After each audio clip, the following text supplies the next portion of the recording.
Imagine waking up 200,000 years ago on the cold ground with nothing on your skin. No shirt, no shoes, no blanket pulled up against the morning chill. Just your bare body, the wind, and a thin layer of dirt for warmth. This was not a bad day. This was every day for almost everyone who ever lived. For most of the human story, we wore exactly what every other animal wears. Nothing at all. We were a naked ape, walking the open land with bare skin, the same way a deer or a wolf still does right now. And yet here you sit today, wrapped in cloth from your neck to your toes. You own shirts, coats, socks, and shoes you have not thought about in years. You would feel naked, ashamed even, to step outside without them. So what happened in between?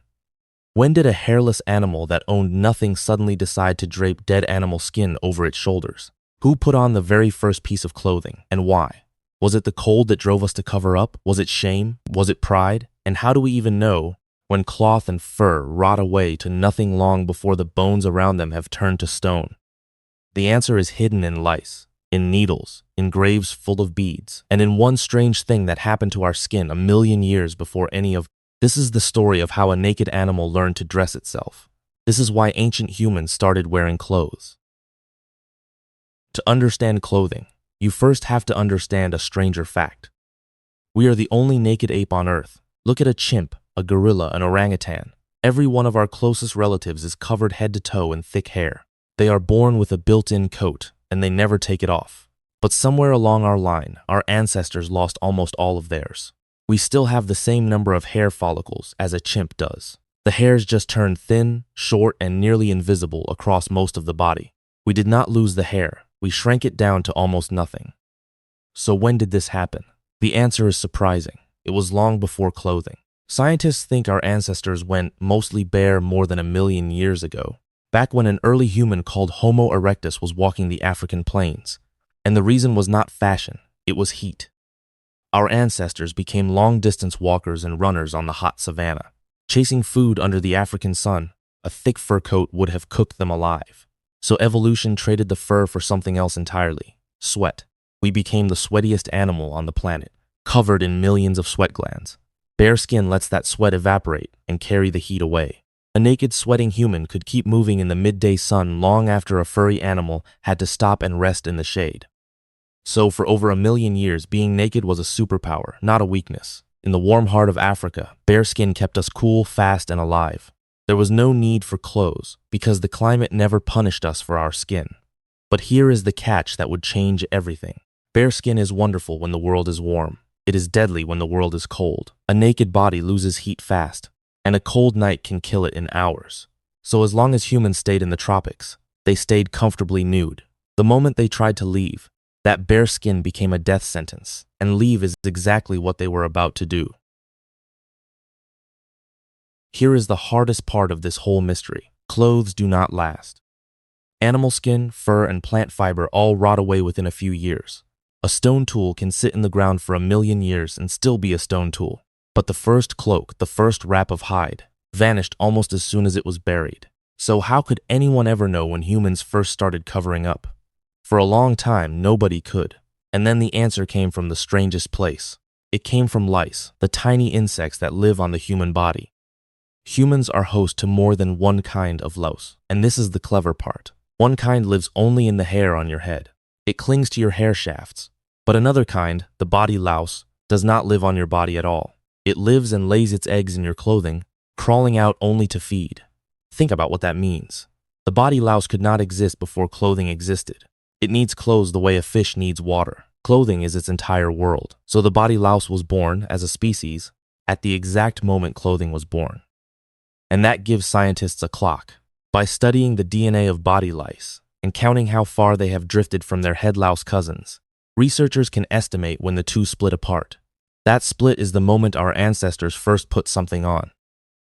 When they ran the numbers, the answer was astonishing. Body lice and head lice separated somewhere around 170,000 years ago. Some studies push it a little later, but the picture is clear. Humans were wearing some form of clothing at least 100,000 years ago, and quite possibly far earlier than that. Long, long before farming, long before the first village, the first pot, the first written word. We were dressing ourselves while we were still deep in the Stone Age. It is a beautiful piece of detective work. We could not find the clothes. So instead, we found the little creatures that could only live inside them, and we asked those creatures how old their home was. But knowing when is only half the story. The harder question is how. How does a naked animal, with no needle and no thread, actually turn a dead animal into something it can wear? The first clothes were not sewn. They were not woven. They were simply taken. Picture the very first garment. It was an animal, and that morning it was alive. A hunter brought it down, and the band ate the meat and cracked the bones. And then someone looked at the skin, still warm, and had a thought. That skin kept the animal warm. Maybe it could keep me warm too. But a fresh animal hide is not a coat. Not yet. It is a problem. Leave it alone and within days it rots, stiffens, and starts to stink. To turn skin into something wearable, you have to work it, hard and fast. And this is where the archaeology finally gives us something solid to hold. We may not have the ancient hides, but we have the tools that made them. All across the ancient world, scientists find stone scrapers, flat, sharp-edged stones worn down in a very particular way along one side. When you study the wear under a microscope, the story is unmistakable. These edges were dragged across animal skin, over and over, scraping it clean. Our ancestors used these scrapers to strip the fat and flesh from the inside of a hide. They stretched the skin out, maybe pegged to the ground or a wooden frame, and they worked it until it dried soft instead of hard.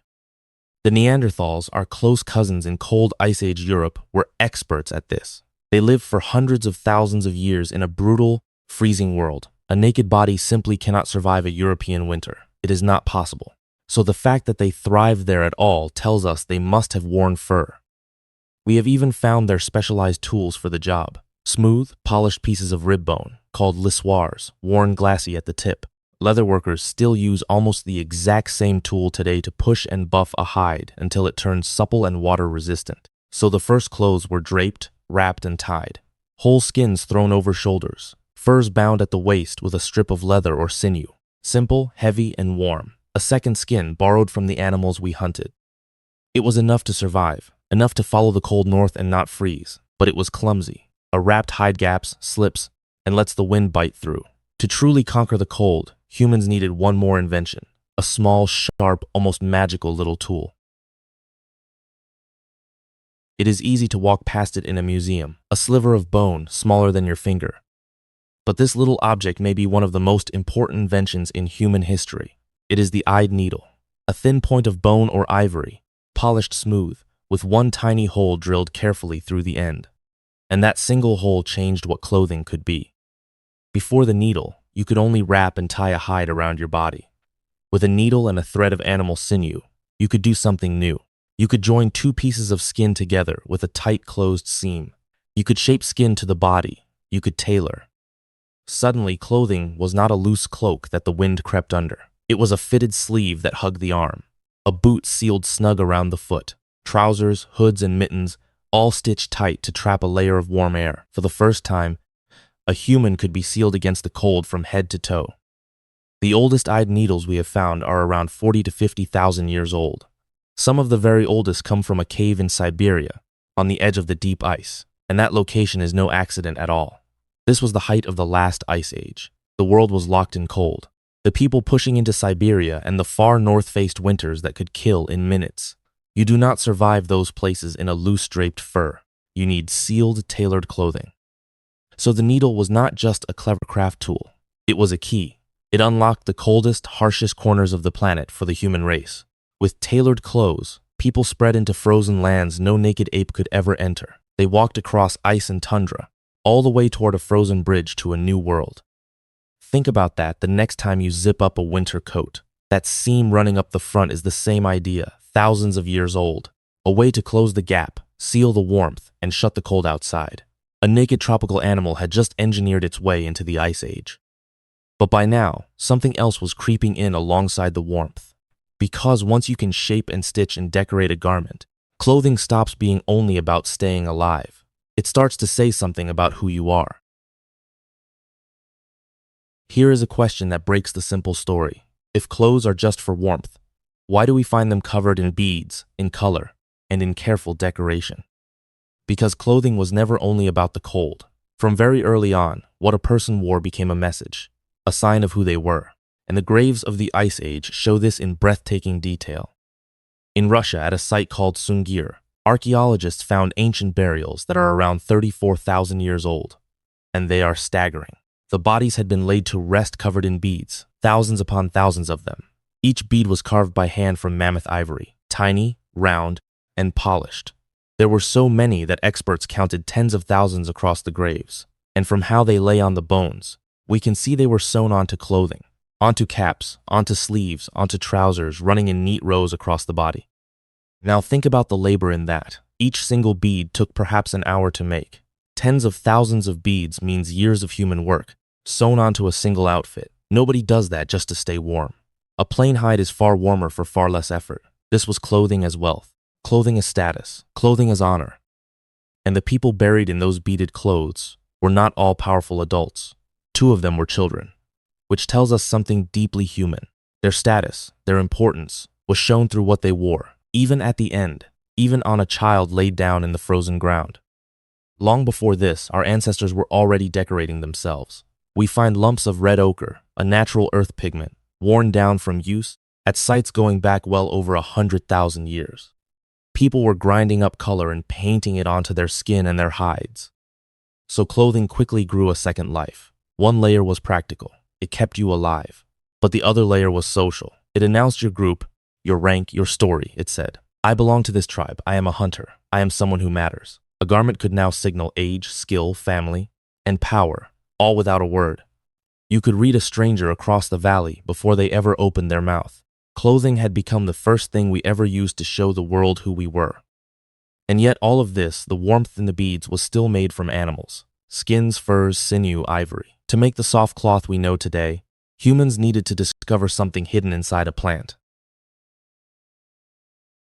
For tens of thousands of years, to be dressed meant to wear an animal. Fur, hide, leather, and sinew. Everything you wore had once had a heartbeat. But somewhere in the deep Stone Age, someone noticed something about plants. Certain stems, when you crush and split them, pull apart into long, tough fibers. Twist those thin fibers together, and they grip each other and hold. Keep twisting, and you get a string, a cord, a thread far longer than any one fiber. This simple act, twisting plant fiber into thread, is one of our oldest crafts, and it opened the door to a whole new kind of clothing. We have astonishing proof of how old this is. In a cave in the country of Georgia called Zudzuana, researchers sifting the ancient soil found something almost invisible. Tiny strands of wild flax fiber twisted by human hands. And they are around 30,000 years old, some estimates older still. These were not just plain fibers either. Under the microscope, some were colored, dyed in shades of black, gray, turquoise, and pink, using pigments from plants. 30,000 years ago, people were not only making thread, they were dyeing it, choosing colors, and caring how the finished thing looked. Once you can make thread, you can do more than sew. You can weave. You can stretch threads side by side and lace others through them, over and under. That crisscross is the birth of cloth, the first fabric, the first true textile. And cloth is a different thing from hide entirely. It is light and it breathes. It can be made thin for summer or thick for winter. It can be washed, repaired, and remade. It bends and drapes around the body. For the first time, clothing could be soft and cool and endlessly varied. This is the deep root of nearly everything in your wardrobe today. The shirt on your back is woven, thread crossing thread, exactly that ancient way. We added farming and looms and machines and finally roaring factories. But the core idea has not changed in tens of thousands of years. From a whole animal thrown over the shoulders to a single plant fiber twisted into a colored thread, the journey of clothing is the journey of human cleverness itself. We learned to take the world apart and rebuild it into something better. So we had warmth, we had status, and now we had soft woven cloth. But one last question hangs over the whole story. The deepest, most awkward question of all. Why do we feel we have to wear clothes, even when it is warm? Here is the strangest twist in the whole story. We started wearing clothes to survive. But then we never stopped. Even in warm places, even on hot days, even when there is no animal to fear and no cold wind to block, almost every human on Earth still keeps their body covered. Why? Part of the answer is simply that clothing became useful in 100 new ways. It carried things in folds and pockets. It marked your tribe and your rank. It protected skin from sun, thorns, insects, and scrapes. Once you have it, 1,000 small reasons keep it on your back. But the deepest reason is the one living quietly inside your own head right now. Somewhere along the way, clothing stopped being a choice and became a rule. It wove itself into our sense of right, wrong, and shame. Being seen naked went from normal to unusual to deeply uncomfortable. This is not built into our biology. A baby feels no shame at being bare. It is taught. It is learned from the people around us, year after year. Different cultures drew the line in wildly different places. What must be covered in one society can be perfectly ordinary in another. But almost every human group, everywhere, drew the line somewhere. Clothing became tangled up with decency, with respect, with belonging. To be clothed was to be civilized, dressed, and ready to face other people. To be naked in the wrong moment became one of our oldest fears. And so the naked ape painted itself into a corner it can never leave. We took off our fur 1,000,000 years ago to run cool under the African sun. Then we spent the next 100,000 years building a new skin to replace it. A skin we can change, decorate, and choose. A skin made of culture, not biology. Now we cannot imagine living without it. We are born from a warm body, and within minutes, gentle hands wrap us in cloth. We wear it every waking hour, and most of us sleep in it too. We will likely be wrapped in it one last time, at the very end. The deer is still naked. The wolf is still naked. The chimp is still naked. Only we, the strangest animal of all, decided that bare was not enough. We are the creature that lost its fur, and then never forgave itself for it, and spent the rest of its history building something to wear instead. So why did ancient humans start wearing clothes? It began with cold skin and a warm, dead animal, and a simple, desperate idea. It grew through scrapers, needles, and thread, each tool unlocking a colder, wider world. And somewhere along the way, the coat became a crown, and the simple act of covering up turned into who we are.